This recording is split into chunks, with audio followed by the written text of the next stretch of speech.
দীপাকে না চেনার ভান করে বাড়িতে গিয়ে দীপাকে সারপ্রাইজ দিল সূর্য। হ্যাঁ বন্ধুরা, আমরা এমনটাই দেখতে চলেছি অনুরাগীর ছোঁয়া ধারাবাহিকের আগামী পর্বের আপডেটগুলোতে। বিস্তারিত জানতে ভিডিওতে একটি লাইক দিয়ে না টেনে শেষ পর্যন্ত দেখতে থাকুন। সুপ্রিয় দর্শক, সূর্যের ধীরে ধীরে সব স্মৃতি ফিরে আসছে আর প্রবীর ও লাবণ্যকে মা বলে ডাক দিল সূর্য। এদিকে সূর্যকে যখন চেক আপ করাতে নিয়ে যায় ডাক্তার সান্যাল, তখন লাবণ্য সহ সকলে খুশি হয়ে যায়।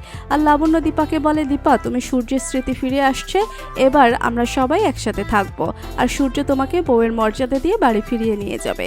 যা শুনে দীপা বলে, মা এটা কি আজও সম্ভব? কারণ ডাক্তারবাবু তো আমাকে ডিভোর্স দিয়ে দিচ্ছে, ওনার সাথে তো আমার কোনো সম্পর্ক নেই। তখন লাবণ্য বলে, দীপা তুই চিন্তা করিস না, দেখবি সব ঠিক হয়ে গেছে।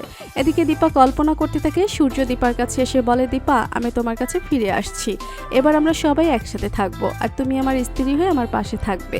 এই বলে সূর্য দীপাকে জড়িয়ে ধরে। এদিকে দীপা যখন কল্পনাতে মুগ্ধ হয়ে পড়ে তখন লাবণ্য দীপার গায়ে হাত দিলে দীপা চমকে ওঠে। আর লাবণ্য জানতে চায়, দীপা তুমি কি ভাবছো? তখন দীপা কিছু বলে না। অন্যদিকে ডাক্তার সান্যাল সূর্যকে চেক আপ করে ঘুমের ইঞ্জেকশন দিয়ে ঘুম পাড়িয়ে দেয়। আর সকলের সামনে আসলে লাবণ্য জিজ্ঞেস করে সূর্য কেমন আছে। তখন ডাক্তার সান্যাল বলে সূর্য ভালো আছে আর সূর্যের সব স্মৃতি ফিরে আসছে। এদিকে পুলিশ ইরার থেকে জবানবন্দি নিয়ে দীপার কাছে আসে আর দীপা ও কাকাইকে নিয়ে যায় জবানবন্দির জন্য।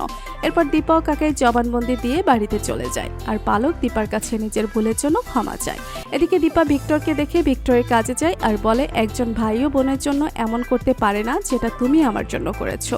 অন্যদিকে সূর্যের জ্ঞান ফিরে আসলে সূর্য ডাক্তার সান্যালকে চিনতে পারে না। সূর্য বলে, আমি এখানে কিভাবে আসছি। এদিকে লাবণ্য প্রবীর ও জয় সূর্যের সাথে দেখা করতে যায় আর সূর্য লাবণ্য প্রবীরকে দেখে মা বলে ডাক দেয় আর বলে, মা আমি এখানে কি করে আসছি, আমার কি কিছু হয়েছে? তখন জয় বলে, দাদা তুই একটু চোট পেয়েছিস। এদিকে সূর্য লাবণ্য প্রবীরকে দেখে বলে, মা তোমরা এত বুড়ো হয়ে গেলে কেন? যা শুনে চমকে যায় সকলে। অপরদিকে দীপা ও কাকাই সূর্যের সাথে দেখা করতে আসে। সূর্য কাকাইকে দেখে কাকাইকে জড়িয়ে ধরে। এদিকে দীপা সূর্যের জন্য ফুল নিয়ে আসে, কিন্তু সূর্য দীপাকে দেখে চিনতে পারে না। দীপার থেকে ফুলটা নিয়ে বলে, আপনাকে ধন্যবাদ আমাকে ফুল দিয়ে বরণ করে নেওয়ার জন্য।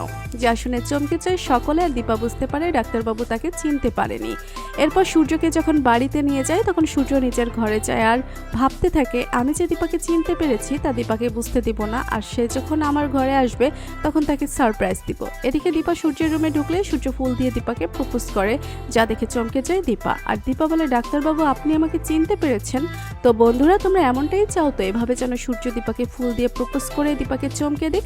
এমনটা চাইলে কমেন্ট করে জানিয়ে দেওয়ার পরবর্তী আপডেট পেতে আমাদের চ্যানেলটি সাবস্ক্রাইব করে পাশে থাকো। ধন্যবাদ।